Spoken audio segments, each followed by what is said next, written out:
Welcome to my YouTube channel The Way 2.0. More than 10 years after the occasions of the principal film, the film starts with Jake Sully portraying his unobtrusive and quiet life as head of the Omotakaya group and raising a family with his significant other Neytiri, which incorporates his children Nekayam and Loke and his girl Tuk, his embraced little girl Kiri, brought into the world from effortlessness Augustine's senseless Navi symbol, and a human kid named Bug, the child of Miles Quaritch W., who was brought into the world on Pandora however couldn't be shipped to Earth in cryostasis as a baby. While Jake can acknowledge Bug as a took-on child, Neytiri is wary of him given his human beginnings. Notwithstanding, every one of the kids blend and mingle well with one another including Insect, whom Kiri is warm with despite the fact that he is a human. Insect doesn't embrace his human legacy and feels more lean to Navi culture and customs. They have an ordinary existence until one day they notice an unusual star in the night sky. Sadly, they understand it's a RDA space transport with people getting back to Pandora to colonize it, raising another vitally working base once more, making huge obliteration Pandora.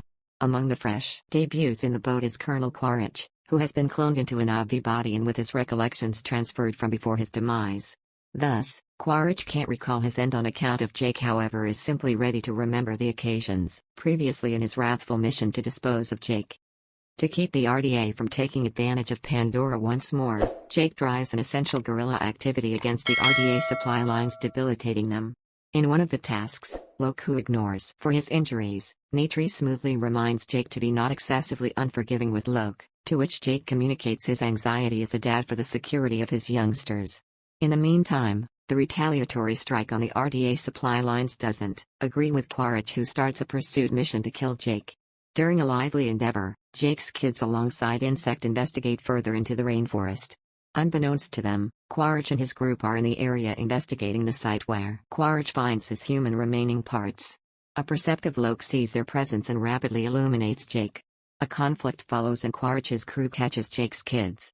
Jake and Neytiri show up in time and free the vast majority of them, yet Bug is taken by Quaritch, who remembers him as his child.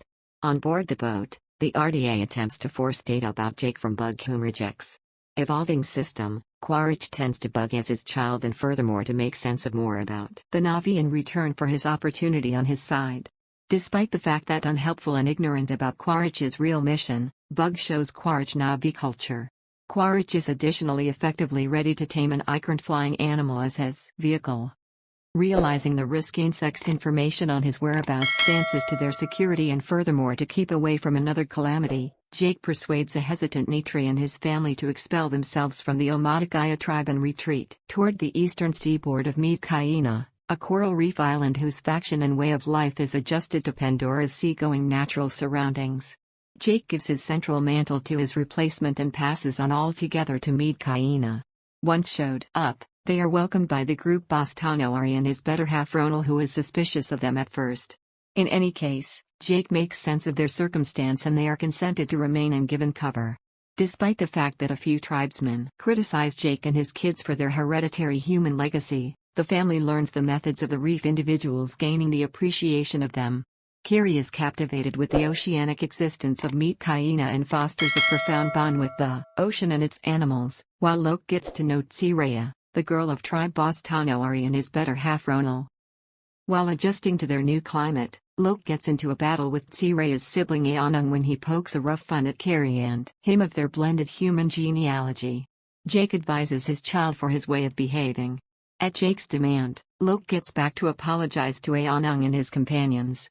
Notwithstanding, they captivate him to an outing into the domain of a hazardous ocean hunter, the Akula, and leave him abandoned in vengeance. The Akula attempts to go after Loke.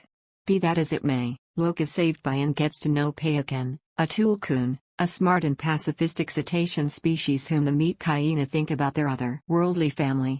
Loke can speak with Payakan through marking and eliminates an old spearhead from the monster's right balance. Upon his revisitation of Meadkaina, boss Tannoari, who became mindful of Aonung's deceiving of Loke, requests that the previous apologize to Loke. In any case, Loke assumes the fault himself, winning Aonung's kinship.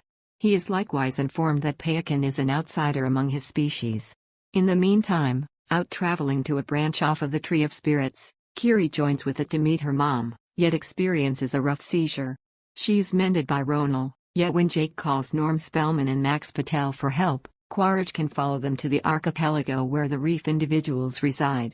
Carrying insect with him, he lays hold of a whaling vessel which is hunting tulkuns to reap their cerebrum catalysts for making hostile to maturing cures. Quaritch starts to mercilessly scrutinize the native clans about Jake's area, bombing that. He arranges the whaling team to wantonly kill the tulkuns to draw Jake out.